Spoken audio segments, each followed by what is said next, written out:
Ladies and gentlemen, do I have an absolutely insane video for you today, okay? We are doing infinite proc chains. Now let me explain a little bit what proc chains are. Also, scavenger commando.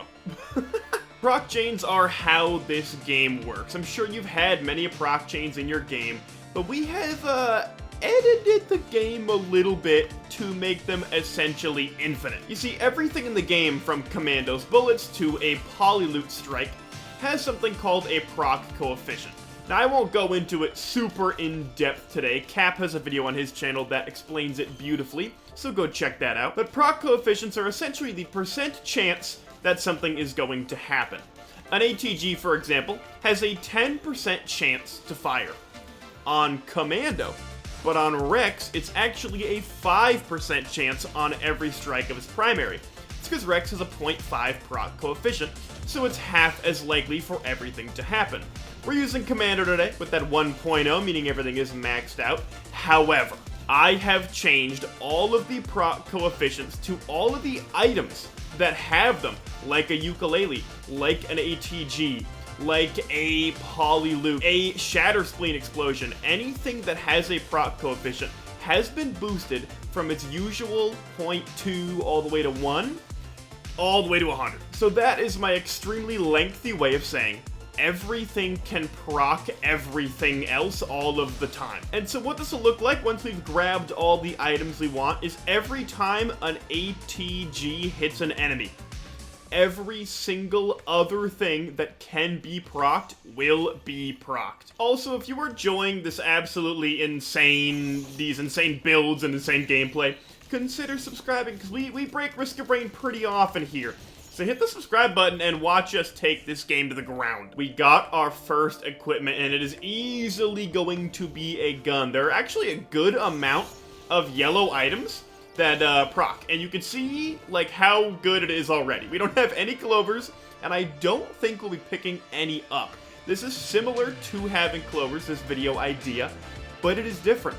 The actual coefficients are changing. It's not pure just luck. We are getting regen scrap to get reds, but a clover will not be one of them. And I grabbed shuriken because you can change a shuriken's proc coefficient to 100. So if I shoot a shuriken out, we have ATGs, we got ukuleles, we got bleed, we got stun.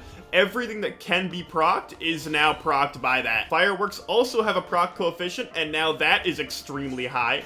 I think the proc coefficient by default is 0.2, and now it is 100. Also, if you want to try this mod out for yourself and see how fast you can crash your computer, the mod link is down in the description. Let's do teleport. Let me grab this little guy beforehand, and okay, an interesting spawn, for sure. But you can see the procking.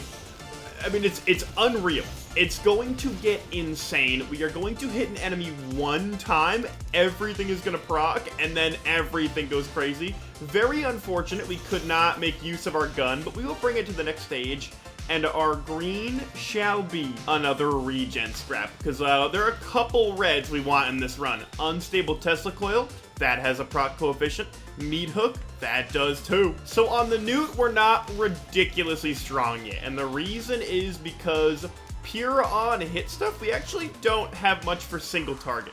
Once we get polyloot, that all changes, but like an ATG cannot proc itself. And just like the doctor ordered, a void seed appears for us on stage 2, which is wonderful. Which means a polyloot is almost definitely within our grasp. It is already clear in here. And we have, I will grab a safer spaces for fun, as there are no other void cradles in here. There's no way. We have looted most of the stage. No polyloot to be found. We have other stages to get it.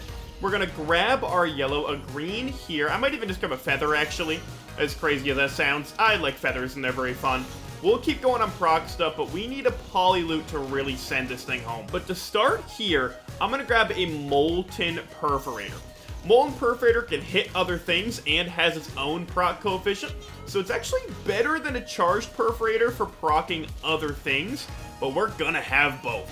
Oh yeah, that'll work. That'll work for sure. Now, to really set this thing in motion, I think this is gonna make a massive impact. We're grabbing a meat hook, because meat hook will just create this kind of train of procking different items, and I think it's going to be lovely. I don't know, how is our proc against Mr. Newt here?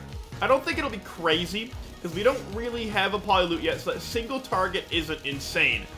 But it is good. Okay, we have another Void Cradle. I know there's a possibility the polyloot could be sitting right inside of here. No, we'll take a longest. Stage 3 is all set. Let us grab a charge perforator. Don't go off the map. No, it went off the map. That's absolutely tragic. There's no way. All right, we'll get a charge perforator on stage 4 then. And our polyloot, I will get both, I guarantee you. We are back to the Newt, grabbing another red, and I think this time we will grab our Tesla coil. Now, every time the coil hits something, we will get a beautiful, perfect proc chance on everything. We have a Void Seed. Oh, ladies and gentlemen. Oh, ladies and gentlemen, there's a chance. And there is a mountain shrine, so if we find more guns somewhere on the stage, we could really go crazy, because this is... The proc chains are pretty good right now. They're pretty solid. But, oh my, we have some more work to do. Let's see how...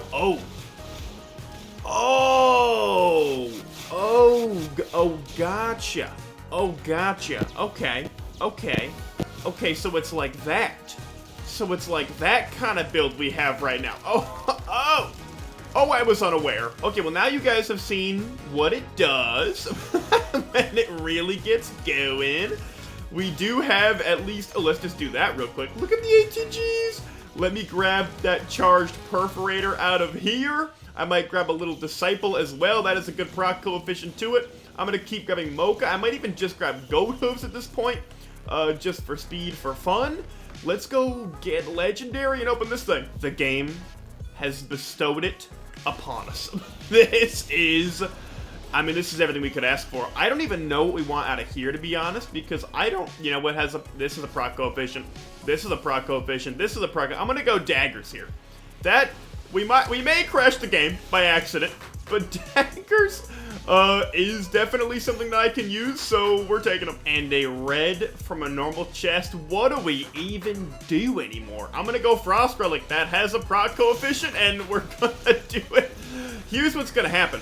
We're gonna get to Mithrix. We're gonna shoot him a couple times. Maybe nothing happens. Commando's proc coefficient is still just 1. I could not change that. So maybe we go in there and nothing happens for a little bit. And then Polyloot strikes. All of a sudden, I can stop shooting. And Mithrix instantly dies, is the plan. And then we go to Voidling, and then the same thing happens there. That's how this is gonna go, so we just get to wait for it. Alright, so let's do Teleporter. I am gonna kill... I'm gonna kill nothing. Okay, hopefully the game doesn't crash. Look at the Molten Perforator go everywhere. I actually, question... I don't know if you guys know this. Let me know in the comments down below if you do. When you get a Horde event, can you still get like a yellow to spawn normally from the teleporter? I can't imagine you can, because what would they give you? But let me know. And we are given one last red before we even leave. Is there anything else here other than headset that has a coefficient? There is. And one of them is Nuka Hana's opinion. And we have Wungus going. We have 3 of them. And so that'll work quite nicely. Here we are, Sky Meadows. The question, I think here's what I'm gonna do. I'm gonna use the gun on the grandparent. Then, whatever the boss is, we are going to fight it for realsies. And hopefully not crash the game. We are getting dangerously close, but I hope we can get through. Let me grab this little guy, and we are going to make that a little disciple. Because Little Disciple has a very nice proc coefficient, and we are kind of speedy fast. Let's be completely real with ourselves. We don't need these items. We don't need anything else. I'm going to just do Teleporter. Hey, you know what? We're good. We're fine. I'm not concerned. Glacial oh no. Oh, do we make it through? I think we do. Oh my! 3 events in a single run is very weird. I'm glad we got use of our guns. Frame rate is coming back.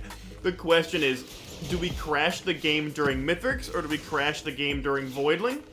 Because I don't know if we're gonna get through both. And with all of that, we are on our way to the moon with an ahoy hat. Now, one of the problems would be, hey, we don't have a pillar skip. One, pillars are not a problem, obviously. However, crashing the game during pillars, that could be a problem. So we're gonna head over to Soups. We have 7 regen scrap, and oh my. That's gonna be Mythics in a second. We're gonna grab Head Stompers. I don't think we're gonna use them against Mythics, so they do have a proc coefficient that usually is 1, and now it's 100. I just need a pillar skip, and well, actually, wait, we have safer spaces. Chat, we have safer spaces. We're fine. Let me go get our Head Stompers anyway, because it's easier. But we already have that pillar skip. I just don't want to crash on the moon. Here we go. I'm gonna go up my favorite little jump spot, which is this guy. We'll head right up here, and Mythrix, my guy, my absolute guy. I wonder if we can kill him before he finishes loading in by being close enough with our Tesla coil. Let's find out. Let's see what happens. Do I reach him? No, I don't reach him, but here we go. Everything procs itself. We can't even, and he's dead. And he's gone. And he's gone. It's just that simple. It's just that simple. After that, though, I do think we are going to survive Mythrix fight here. I think we can take this to Voidling, though I do think that is likely where the run ends. I don't think we get past Voidling. I think we're going to crash the game. Mythrix here. Oh my, he is up. We don't kill him. We didn't kill him necessarily. He's not necessarily dead, which isn't great news, but he doesn't have the proc coefficients, okay? So maybe we just win. Maybe we win that. Oh my. Oh no, he does. Oh, all the items have oh no. Oh no. Oh. Oh, that is frightening. Get it away! Look at the leg! I'm already dead! There's no way. I did spawn myself in to the planetarium simply because I have to see it. I have to see how this build goes against Voidling. It is just required, but that is insane. Yeah, I should have kind of expected it, because obviously Mythrix wouldn't have had any clovers. We didn't pick up any. But all the items are still going to have their own proc coefficient. So if he hit anything, we were done, and that Tesla took us out. Voidling, how does this go? Oh, it goes like this. It goes like this. Okay, we survived one phase. Does our game survive phase 2? Only time will tell. Only time will tell. Do we get through it? All the procs procking themselves. I'm not even shooting anymore. I'm not even shooting. Oh my Jesus. I'm gonna try to proc 1 ATG on phase 3 and then not shoot for the rest of the fight. Here we go. Let's get over there. I'm gonna try to proc a single, wait, 1 shuriken. That's all I'm doing. I'm not touching him. I shot 1 shuriken and I'm not touching him from here. This is the that's 1 shuriken. That's all it does. It's an instant kill. Here are our final items. No, of course, technically not a win, but what an insane run, you know? Turns out proc coefficients really important to Risk of Rain 2. I hope you guys all enjoyed the chaos nonetheless, whether we die or not. And with that being said, I will see you guys next time.